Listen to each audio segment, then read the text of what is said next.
আসসালামু আলাইকুম সুপ্রিয় দর্শক, কেমন আছেন সবাই? আশা করছি সকলে ভালো আছেন। আজকের ভিডিওতে আমরা কথা বলতে চলেছি ওমান সম্পর্কে।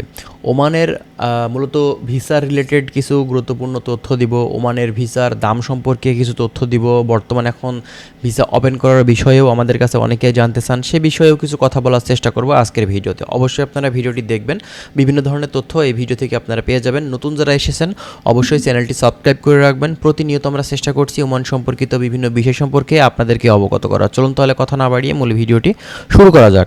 প্রথমত আপনাদেরকে বলি, ওমানের মূলত আপনার হচ্ছে ভিসার দাম কেমন লেগে থাকে বা ওমানে যেতে গেলে কেমন টাকা খরচ হয়ে থাকে। দেখেন, আপনারা জানেন যে হয়তো ওমানের শুধুমাত্র দেশ না, আপনার মিডল ইস্টের বেশিরভাগ কান্ট্রিগুলোতেই কিন্তু যে কোম্পানি যে মালিক ভিসাগুলো দিয়ে থাকে তারা কিন্তু মানে প্রায় ফ্রিতেই কিন্তু দিয়ে থাকে বেশিরভাগ কোম্পানি।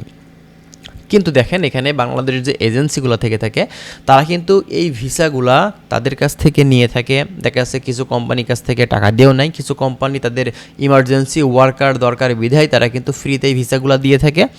শুধুমাত্র প্রসেসিংয়ের যে খরচ, শুধুমাত্র তোলার যে খরচটা ভিসাটা, সেই খরচটা তারা কিন্তু দিয়ে থাকে। এবং বাংলাদেশ এজেন্সিরা এই ভিসাগুলো নিয়ে বাংলাদেশ থেকে কর্মী পাঠায়, তাদেরও কিছু খরচ আছে। এখানে তারা ফ্রি নিয়ে মূলত আপনাকে টাকা দিয়ে লক্ষ লক্ষ টাকা ইনকাম করছে, ব্যাপারটা কিন্তু তা না। এখানে তাদের টিকিট খরচ আছে, তাদের প্রসেসিং খরচ আছে, তাদের ভিসা তোলার খরচ আছে, বিভিন্ন আসলে খরচ কিন্তু কম বেশি আছে। হ্যাঁ, তো এই খরচগুলা দেখা যাচ্ছে দিয়েও তারা কিন্তু ভালো একটা অ্যামাউন্টের মূলত টাকা বাংলাদেশ থেকে কিন্তু বিভিন্ন ক্লায়েন্টের থেকে নিয়ে থাকে। তো এক্ষেত্রে দেখা যায় যে ওমানের একটা ভিসার দাম, যেখানে আমরা কয়েক বছর আগেও দেখেছিলাম যে 1 থেকে 1.5 লক্ষ টাকার ভিতরে কিন্তু হয়ে যেত, বা 2 লক্ষ টাকার ভিতরে আমরা কিন্তু ওমানে ঢুকতে পারতাম। তবে আপনারা কি মনে করছেন যে আসলে 2026 সালে যদি ওমানের ভিসা খুলে যায় এই বাজেটে এই রেটে আমরা কি যেতে পারবো? আসলে কখনোই কিন্তু সম্ভব না। কারণ হঠাৎ করে যখনই একটা দেশের ভিসা ওপেন করে দেয়, আমরা অনেকেই মূলত আসলে হুমড়ি খেয়ে পড়ি এজেন্সিদের কাছে যে আমরা এই দেশে যাব, ভিসা খুলে দিয়েছে, আমাদের যেভাবে হোক সেখানে পাঠিয়ে দেন।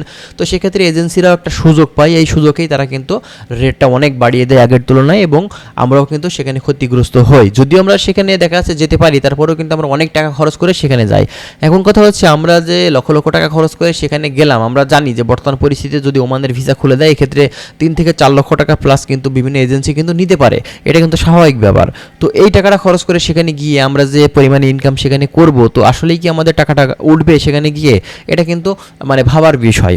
যেখানে আমরা প্রতি মাসে 30 থেকে 40 হাজার টাকা ইনকাম করছি, সেখানে যদি আমরা 4-5 লক্ষ টাকা খরচ করে যেয়ে থাকি, সেক্ষেত্রে কিন্তু এই টাকাটা তুলতে আমাদের অনেক সময় লাগবে।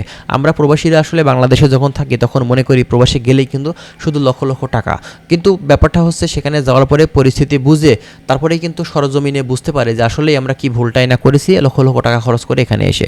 এখন কথা হলো ভাই, দেখেন আসলে ওমান দেশটিতে আপনি যদি 2 থেকে 2.5 লক্ষ টাকা পর্যন্ত খরচ করে যান সেক্ষেত্রে ঠিক আছে, কিন্তু যারা স্কিল ওয়ার্কার, দক্ষ কর্মী, যারা হাই প্রফেশনে যাচ্ছে তাদের হিসাব নিকাশটা কিন্তু মানে আলাদা, কারণ তাদের স্যালারিটা কিন্তু সেখানে গিয়ে হাই হবে। কিন্তু আপনি যখন সাধারণ লেবার ক্যাটাগরি ভিসাতে গিয়ে যদি আপনি 4 লক্ষ টাকা খরচ করে সেখানে যান, সেক্ষেত্রে কিন্তু আপনার জন্য ভুল হবে, কারণ আপনি কিন্তু অনেক টাকা খরচ করে সেখানে যাচ্ছেন, আপনার যে স্যালারি সেই রেঞ্জের সাথে কিন্তু মিলবে না। এক্ষেত্রে অবশ্যই বুঝে শুনে যাওয়াটা কিন্তু আপনার জন্য উচিত হবে।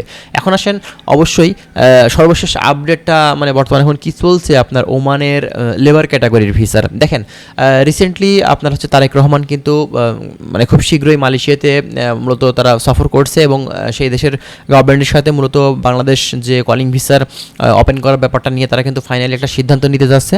এবং এরই পরে আমরা আশাবাদী হয়তো বা মিডল ইস্টের যে দেশগুলোর ভিসা বন্ধই আছে সেই দেশগুলোর মূলত সমস্যার সমাধানগুলো করবে, এবং আমাদের বাংলাদেশ থেকে যে হাজার হাজার কর্মী এখন বসে আছে মিডল ইস্টের বিভিন্ন দেশে যাওয়ার জন্য, হয়তো বা তাদের সমস্যার সমাধানটা তারা কিন্তু আনতে পারে।